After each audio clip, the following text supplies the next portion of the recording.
Hello, welcome everybody. Hello, hello, hello. My name is Professor William Leahy.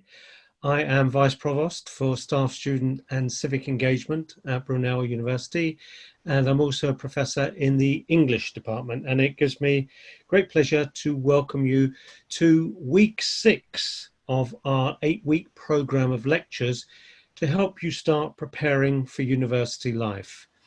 Now, we'll also help you to develop skills that will make this transition easier by providing you with discussions on what to expect of your first year at university, how to deal with the pressure, how to improve your academic skills, with introduction to all aspects and stages of the academic reading and writing process, including research, note-taking, structuring your work and presentation skills, and how to manage your time effectively.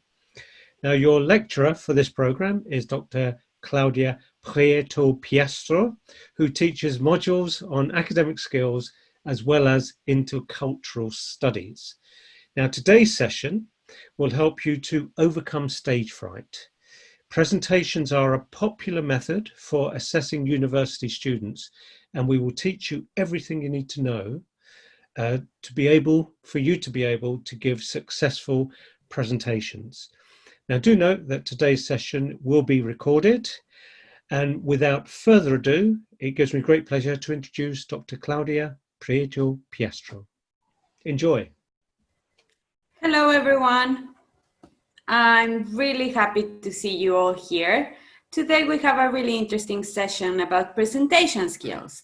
Presentations, as we mentioned in some of our previous sessions, are a really common way of assessing the students together with essays. So being able to deliver good presentations without being in panic is a really important skill to have. So let me share my presentation with you, and please remember that you can ask whatever you want in the chat, and I will try to answer as many questions as possible. So, as I was mentioning, we will be talking today about how to prepare for a presentation, the structure of a presentation, the visual aids, and some general tips. My experience being prepared and having practice is the best way to overcome your stage fright. You might be really afraid to do this. It's normal, okay? We are all nervous. Every time I teach, I get a bit nervous because something might go wrong. It's perfectly fine. We all feel that. But you need to use that in your favor. That adrenaline that you have before a presentation, it should be something that you use to present and deliver excellent content. So, as I was saying, okay, the best way is to actually practice that presentation. What is a presentation? Okay? Well, in university, a presentation can have many different forms. You could be asked to present the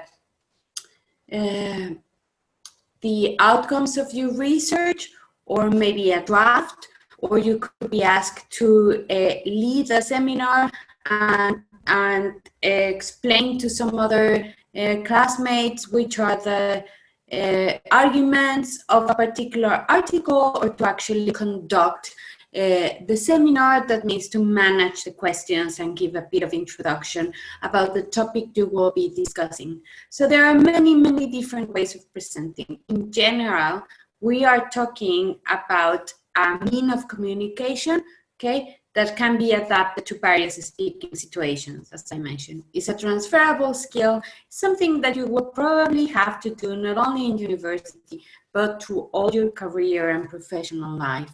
So being a good presenter requires to be able to actually get your message across, exactly the message that you want without being misinterpreted. And maybe in some cases, most of the cases, you will want to be persuasive, to convince your audience about something in particular, or at least convince them to actually hear you and to stay awake for the rest of your presentation. So being not to improvise and actually be prepared is the best way, okay, not to be in panic in this kind of situation. So how do you actually prepare for a presentation? The first thing, like in any kind of assessment or task that you're facing during university, is to really understand what they are asking you to do, okay? So you have to examine really well the question or the document that they gave you. The best way to feel confident is to actually know what you're going to be talking about. That doesn't mean that there is a possibility of you knowing everything. There's no way that you can know everything. But if you are well prepared, you will be also confident enough to answer a question with a, I don't know, okay? Give me your email and I will talk to you later on about it. Or it was not included in the article that I had to read. I'm really sorry, I cannot answer that question. So being confident in what you will have to say, knowing the material that you need to present is the first step, okay, to feel really confident about a presentation. Then you need to structure that presentation and to have really good logical opinions about it. If you go to a classroom, your lecturer asks you to present something, and then you're just in front of all your classmates repeating and summarizing what you just read without presenting any opinion, you probably are going to go to sleep. It's going to be really difficult. And if you see people getting distracted, you might get really nervous. So think about your opinion about the topic. That means also that you will be very good at understanding it and that you will not need to memorize it, okay? Presentations can vary and sometimes it's okay to read, but not in a university setting, I will say. It's fine to have notes with you, but try not to read because you will want to make eye contact with your audience and be able to move your hands and really make the topic of your presentation yours. So in order to really understand something and to be able to transmit that message correctly, you need to understand and to remember what you will have to say without memorizing or reading everything, okay? So if you understand well, if you know the structure, if you practice, you don't need to memorize everything, you don't need to read, you just need to have some notes next to you, maybe for years or things that you might forget.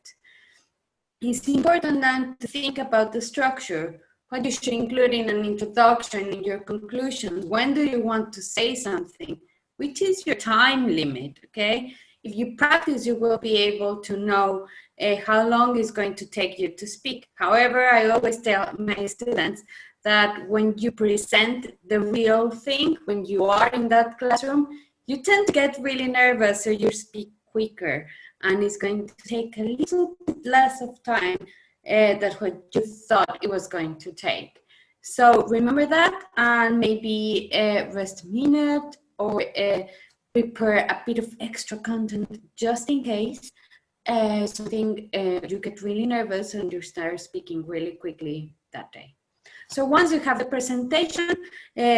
presentation structure, once that you know really well your topic, that you have logic, opinions, okay, think about how are you going to incorporate a good analysis, how not to only present information, okay, that your classmates possibly read in their textbooks or in the reading list, okay? How are you going to incorporate your opinion? Maybe you will go beyond that reading list. Maybe you decide to present a few short videos that help your classmates think further on a topic, okay? Maybe you do an online quiz. There are many ways of involving your audience in what you say and actually make them reflect on what you are saying. It also depends on how long do you have. If you have 10 minutes for presenting, you probably don't want to use a quiz or a video, but maybe you can have some interaction with your audience at the beginning during the introduction. It's really important that you think about your visual aids. In the past, we only had a blackboard or a whiteboard, and that was pretty much it. Nowadays, there are millions of different ways of using technology to help us to illustrate and make a topic more interesting, and actually to remind our audience of what we're saying, to help them to understand better. But please don't use something that you're not sure how to use. Okay, sometimes we make this, or I have seen people making these amazing presentations, and then they are there and their computer doesn't work with the system that that classroom has, or no clue of how to make that video work. So think really well on your visual aids. Make sure that you know the place where you're going to present. If it's the same classroom that you have been for the whole term, maybe the week before you try something on the computer to see if it's going to actually work with the technology that you have available. So it's important to know the place, if it's possible, to know the place where you were presenting. That is also going to help you not to be in panic.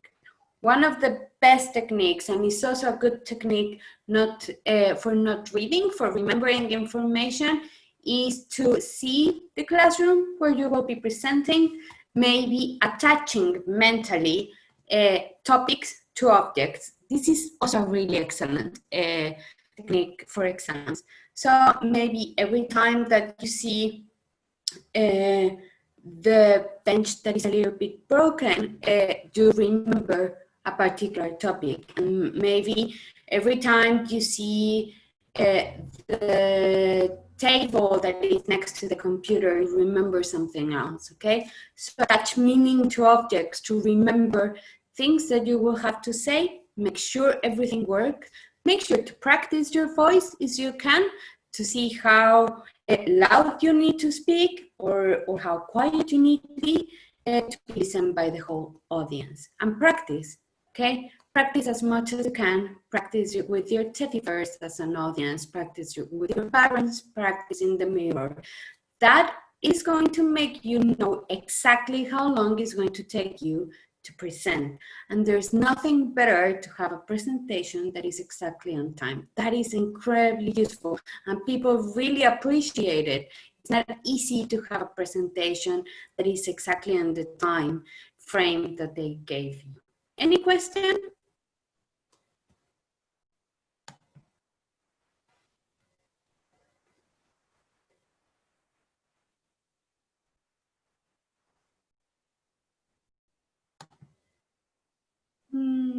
Yeah, we have a question. No, nothing? Okay, let's continue then.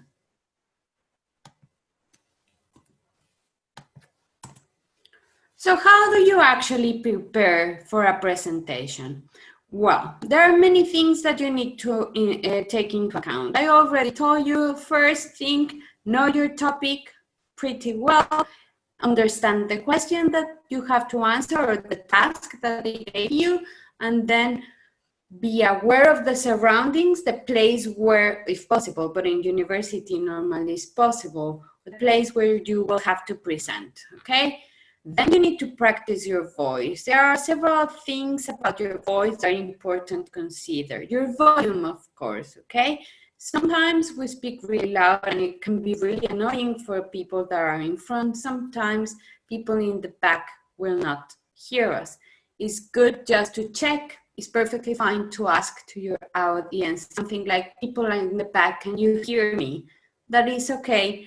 They will probably be really thankful if you do that. Pace. That is the way people know if you're really nervous, okay? You probably have been in these situations when the presenter sounds like they are about to cry and that they start speaking really quickly or really slow. Normally, presenters are afraid of silence, and when we start presenting, we think that it's better just to say everything really quickly, get everything out, and that's it, and not allow for silence. No, it's much better just to stay in the same pace, to try not to vary the speed in which you're talking, and it's really good actually to give or to have a pause if you don't remember. Don't try just to stumble in your words. It's going to go really wrong if you do that. So just give yourself a few seconds if you need to think what goes next. It's fine. Of course, don't take 2 minutes in a 10-minute presentation, but if you need a few seconds to think on a word, on what is next, is fine. Don't panic, okay? So just try to practice and not to speak too quickly, because that's the way we know somebody's really nervous. And then the pitch, okay?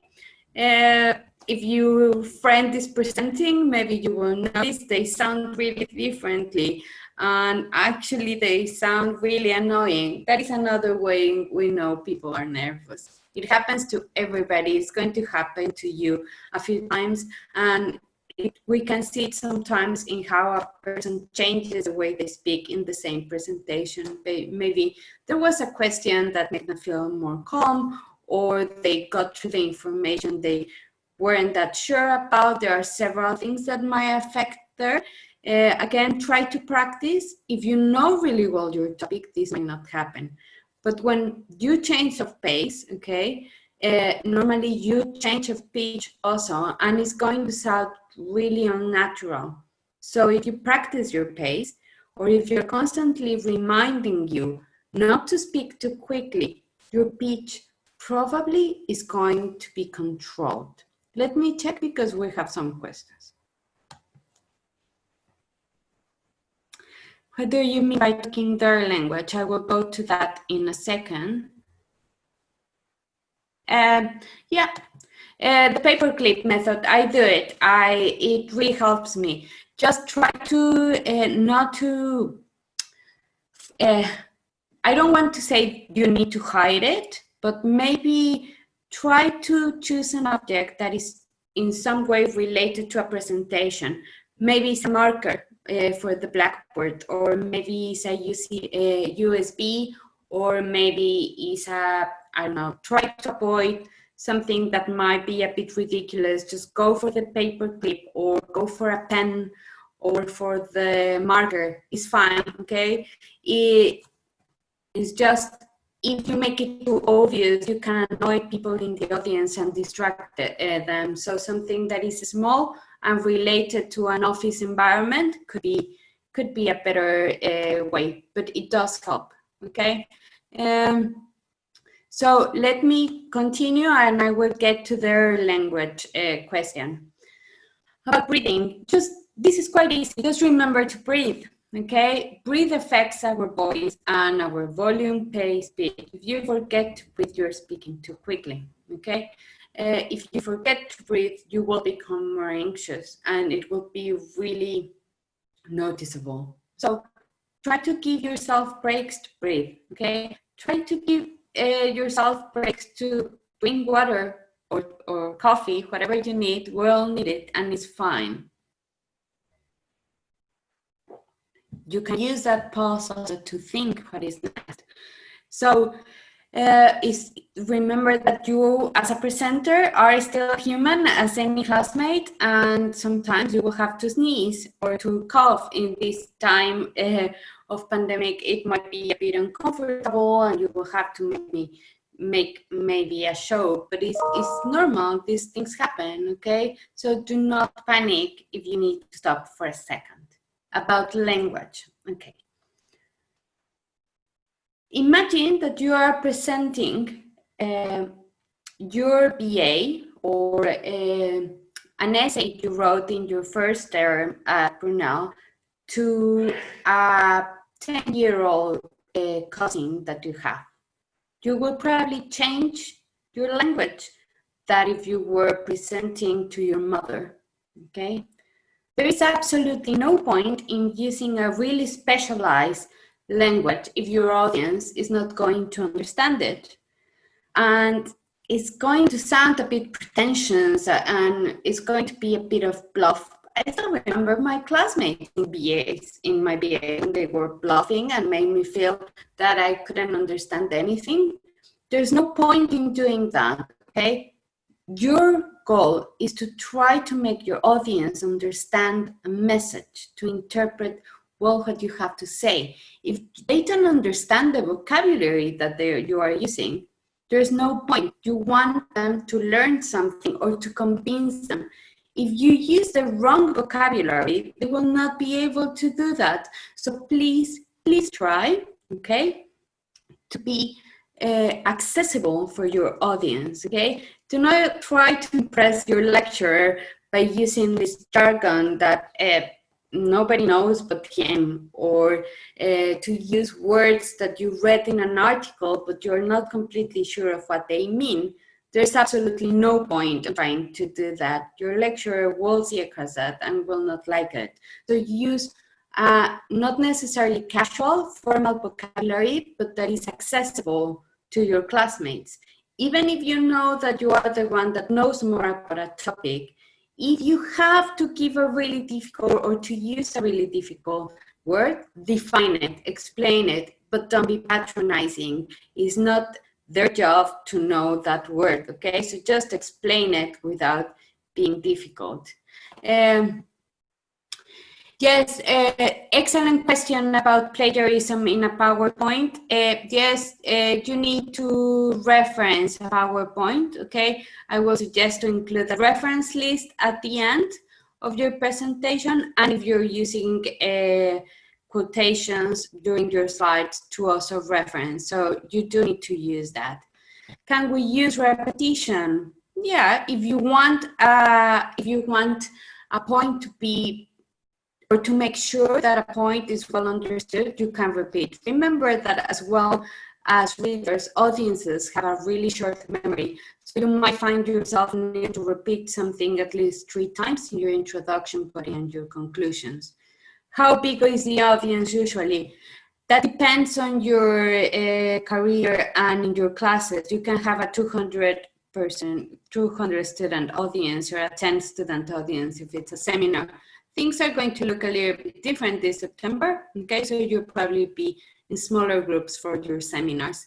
But do not panic, okay? I know a lot of students that when they see a 100, 200 student classrooms, they stop asking questions or speaking. It's fine, they're probably not paying you lots of attention. Sorry to say that, but it's the truth.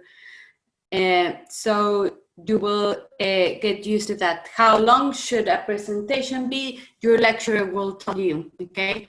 But keeping the time is really important. If they tell you 5 minutes, it's 5 minutes, and if they tell you 15.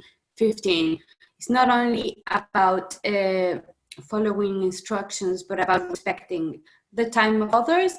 So imagine that your lecturer thinks that your presentation is going to be 15 minutes and he has prepared a whole lesson thinking on that, and then you try to continue speaking for 40 minutes, okay? That is quite disrespectful. Would be the same if he tries to lecture you half an hour more than what they are supposed to. So keep the time, please. It's quite important, okay? Let's move on, and we will continue talking about this preparing a presentation part. So,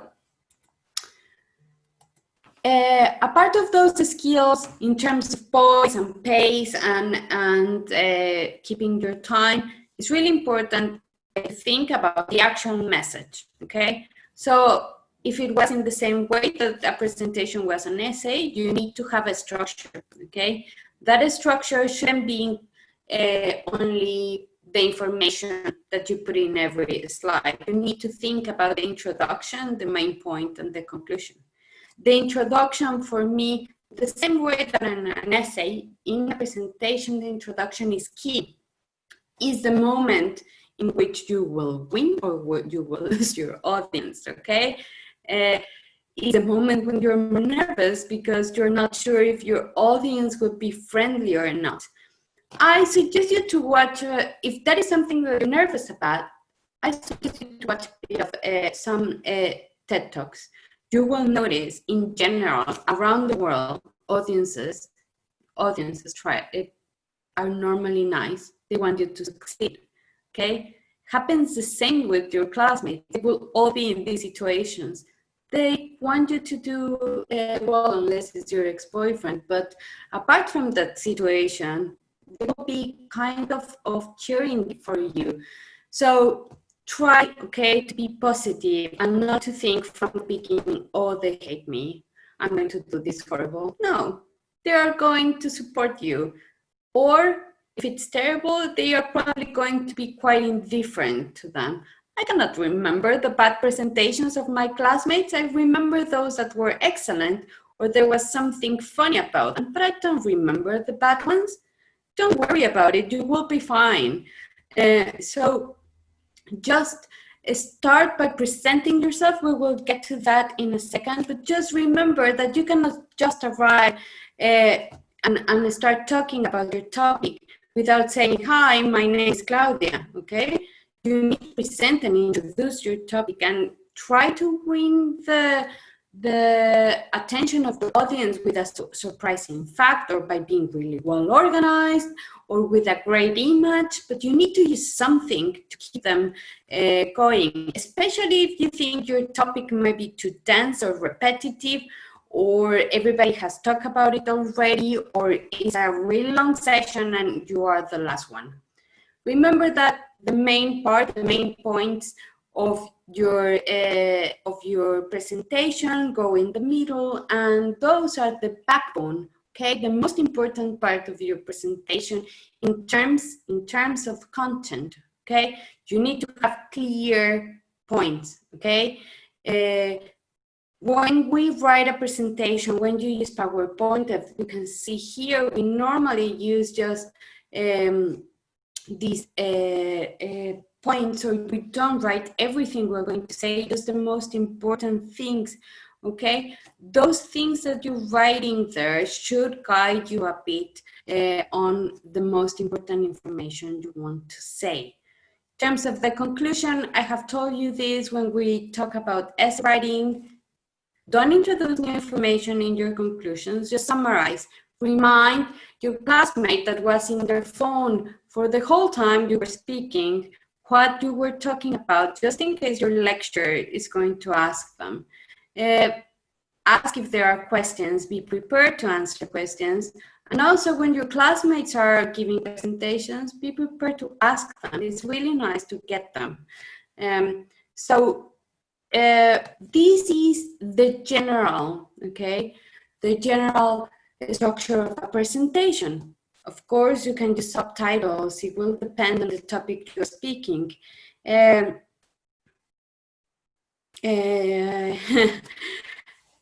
have really interesting questions actually now. Can we read while presenting? I would say no, never, please don't do it, okay? I have seen so many people, from students to professors, that read the presentations and they don't know this. Their students are sleeping, okay? So try not to read them as much as possible. When you present, actually, when you're not reading, you will notice it doesn't matter that much what you say. Your audience is going to pay more attention, okay? So try not to read. People tend to read. You can have notes, you can read quotes, you can use those notes for support. But if you read your whole presentation, it doesn't matter that you're telling them that you discover a treatment for coronavirus, they are going to sleep. So, does a presentation have to be a PowerPoint? No, but you have to use some kind of visual aid. That would be my advice. Your lecturers might have a particular requirement. They might tell you you do need to use PowerPoint. In general, when we talk generally about presentations, you have or you need a visual aid to help your audience engage with what you're saying. But also, if you are writing words, it's going to help you remember things without having to look at notes, okay? You can have some text or just images. You can have both, it depends, okay? In which is your aim. My main concern always with images is that sometimes you put one slide with 25 different images and a cat moving their hands because it's really cute, and you distract your audience from the content because they are just like, oh my God, that is so nice. So try to keep it simple, and the text or the images that you use, they need to be relevant to what you're saying, and they need to support your point. Could we also plan before writing our presentation? Yes, you always need to plan, and I will suggest you not to write your whole presentations. Maybe you just write write a summary of whatever you're reading, and then from that you use bullet points so you're not tempted to read everything. When I started giving presentations for several different reasons, I used to write my whole presentations and I ended up reading most of them. So nowadays, what I do is just write well, some of them I really know them well by now, so I don't even need to see my notes. But in some other cases, I just have bullet points next to me so I can see them if in case I need them. I always have a structure, so I remember all the main points that I want to touch. And if I forget one, I can come back to that. No, I would never recommend you to learn the text word by word. I recommend you to understand what you need to say. So if a lecturer asks you to present a historical document, they give you a historical document and you have to explain when it was written, when is it important or is not important, and for who, the history of the person that wrote it, and which were the consequences of writing that document. My suggestion would be just to have next to you the notes for dates, maybe names that you need, and as I said, just the main points that you don't want to forget. And by main points, I mean, like in this presentation, just a tiny bullet point, and that's it. If you understand, you don't need to learn this word by word, but that means presenting or preparing for a presentation does take a lot of your time. You can make use of the internet while making a presentation. I would advise you that if you have a link that you want to share or a small video that you need to embed it in your presentation, so you don't have to go and look for it and just waste time in it, especially because presentations for students normally are quite short, so you don't want to be losing 2 minutes of the presentation in trying to find it. The other way is just to have everything prepared for the moment that you will start without having to find it. Just a reminder, for example, you can use YouTube when you're presenting, but you wouldn't be able just to share 20 seconds from a documentary on Netflix, okay? There are a lot of things about copyright. You cannot do that on the classroom, but also you cannot share like that in Zoom. So even online or face-to-face learning, you cannot be sharing Netflix or Amazon Prime. You can share just YouTube and certain channels, so be aware of that. And average, how long is a student presentation? I would say between 10 and 30 minutes, but it depends a lot on your lecture. Maybe you have a 30-minute presentation, but it's a group presentation. I have the students presenting from 4 minutes to 20 minutes. So it depends a lot in your lecture and actually in the topic and the learning outcomes of your class. So let's continue with visual aids actually, and why they are important in a presentation. First, as you can see from this presentation, it helps you to summarize the main points, okay? If you zoom out of a presentation, you get distracted. You can probably come back just by seeing the slide. That is one of the aims, okay? Illustrate and clarify your points, okay? So don't use something that is just going to make it more confusing. Use your presentation to help your audience to understand you better and to remember the important points. It's also good for providing examples, okay? And really importantly, and this is images and graphs are really good for this, to create an impact, okay? So if you're going to be talking about the mental health of the students at Brunel, you might want to put a picture of somebody having an anxiety attack, okay? That is going to help you a lot, okay, to keep your audience entertained or your audience attention, but it's also, especially on a sensitive topic like that, we're talking about poverty or development or something that might not be too clear until you see an image, this is going to help clarify your point and help your audience understand why something they might not think is relevant, it actually is. It emphasizes what you're saying, okay? It tells your audience which is the main point. From whatever she's saying, this is important, I need to remember this. It makes a point memorable. That goes together with the impact, right?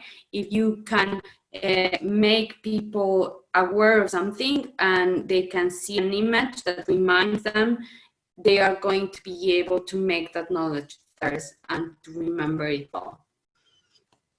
As I said, it helps you get them engaged.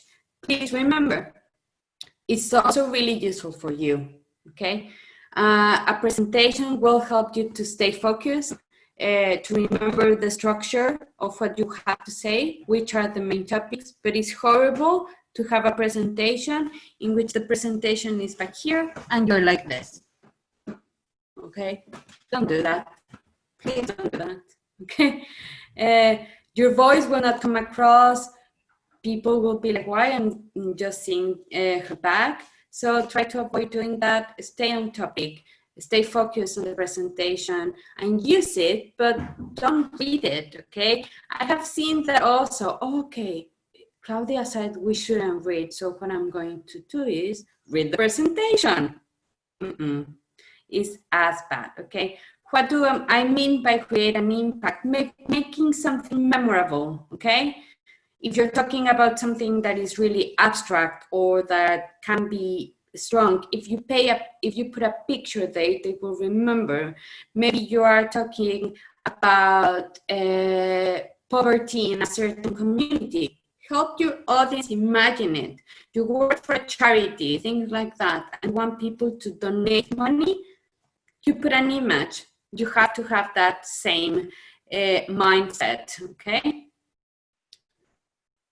Does examples need to be self-made? Of course not. Your evidence, the evidence you use, examples normally are evidence that help you to prove a point, to prove that your argument is correct, okay, comes from your research.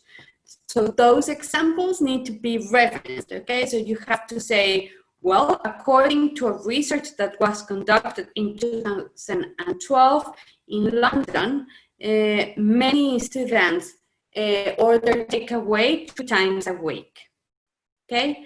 That study established that it's the same amount of women that man that order takeaway, and the most popular dish is chicken tikka masala, okay? So that is a research that you didn't conduct, that is common in your VA, that you take the research of somebody else. You have to acknowledge it always, otherwise it's plagiarism, but that is where your evidence comes from. Your evidence comes from the things that you read and you research. Can we move around while giving the presentation? Yes, but don't do this. Okay? Just walk in the same line.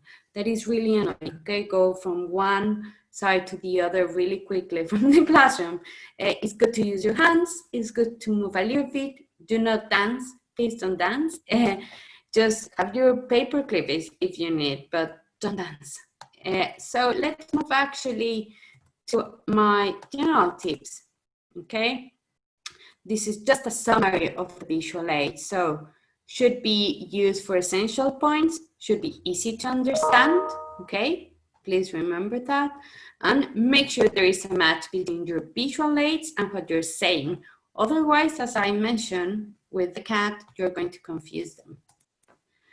Also, please do not, okay, use images with too much detail because they will not, your audience will not be able to see it.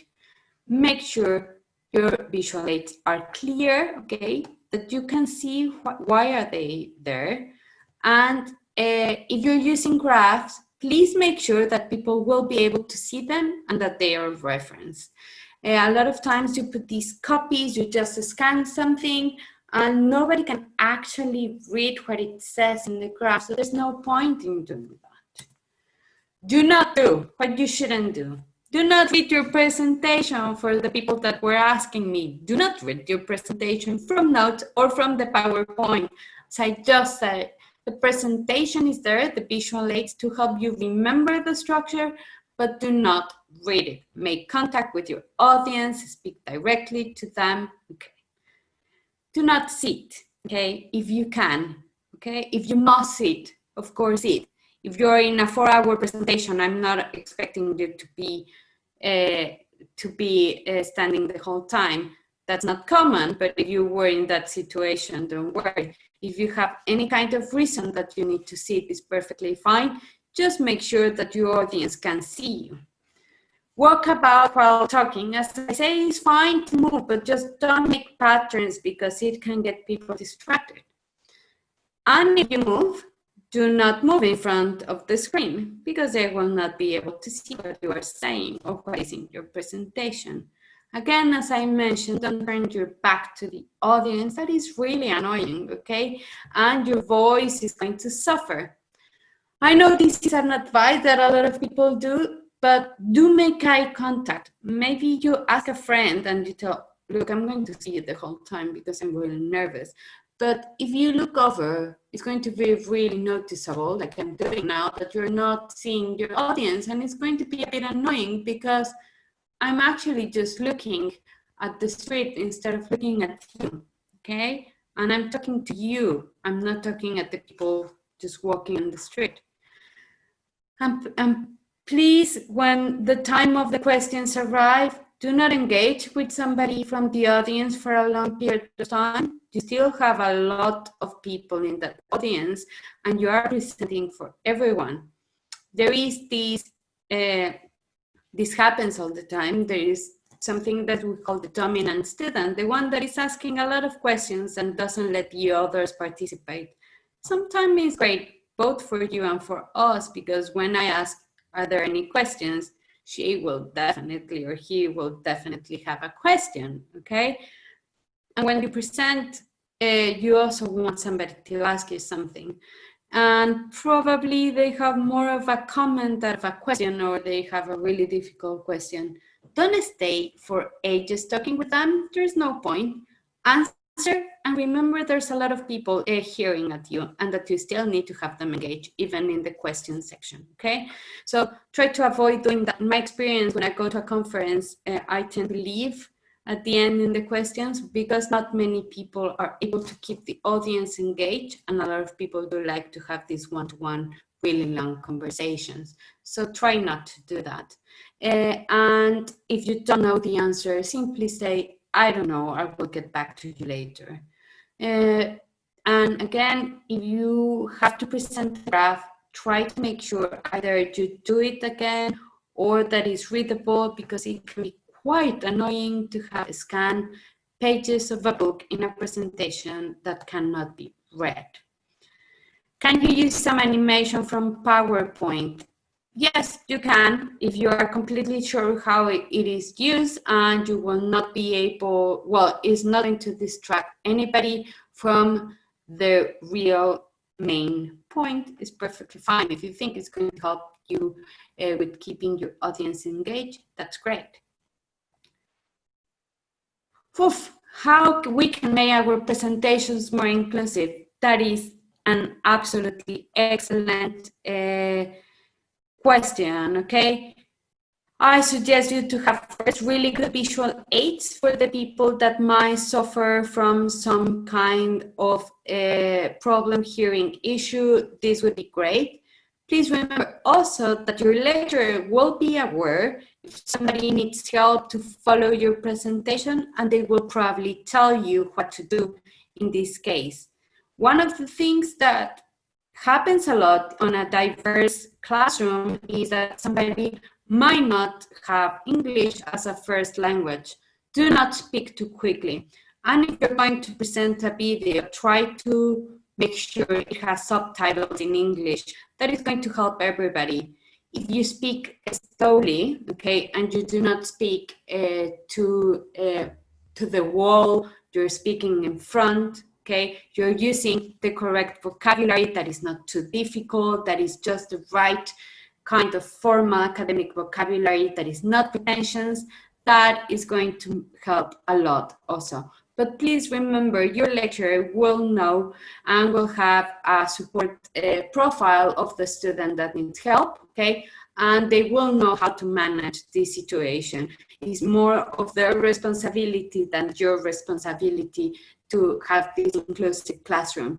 In terms of inclusivity, your responsibility to have an open mind always, and to be willing to make friends with absolutely everyone without judging beforehand, let's say. Any other question? Okay, how can we adjust our presentation depending? Okay, I would say that the first thing it would be adjust your vocabulary, okay, and adjust the way you present your concept. So maybe if you were presenting a really complicated topic on political theory to a toddler, you will use more of a dynamic, you will use different aids or toys or games, okay? If you have an elderly person or you have a really mature audience, you will count that they have a lot of experience in life, and actually it would be really easy to present because experiential learning is, or teaching is easier. So that would be your easier audience. Again, one really important thing is to be adapting to your vocabulary. If you are presenting something to a group of experts in your field, well, that would be quite easy. You can use a really high vocabulary, really technical jargon. In that case, it would be good and it's fine. But if you're presenting that to your grandparents or your parents that have a completely different set of skills or expertise, you will need to use a vocabulary that is made from the general public. And don't get me wrong, that is an ability, okay? That is a real skill. It's not easy to translate something that you know is really specialized, dark vocabulary to something that is understandable for everyone. It's a skill that you need to learn, and it's really important. You want the knowledge to have to help as much people or as many people as possible, okay?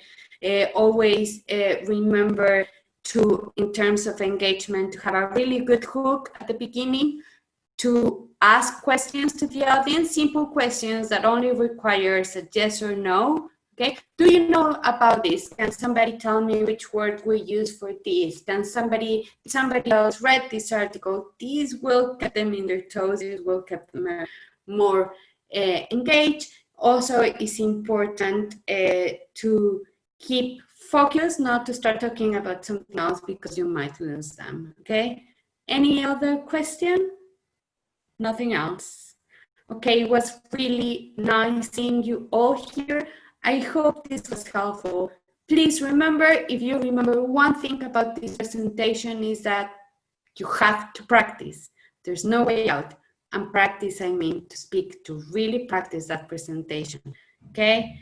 Any phrases that can help with confidence, that is completely up to you, okay? There are poses, there are phrases. I use the clip just to be calm.